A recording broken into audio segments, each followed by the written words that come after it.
ये दरख्त देख रहे हैं भाईजान, इसको ब्यार का दरख्त कहते हैं या सनोबर कहते हैं जी। इसको देख लें भाईजान जी। कुछ साथी इसको मोर पंख भी कहते हैं। ठीक है भैया,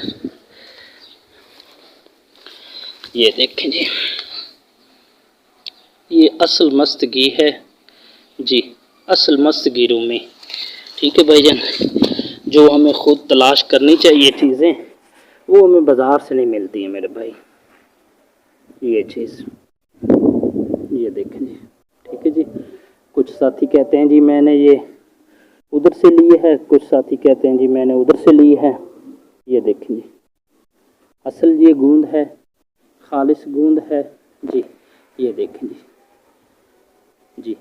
ये जैसे जैसे खुश्क होती जाएगी, ये रंग जो है ना सुर्ख से जर्द करती जाएगी जी।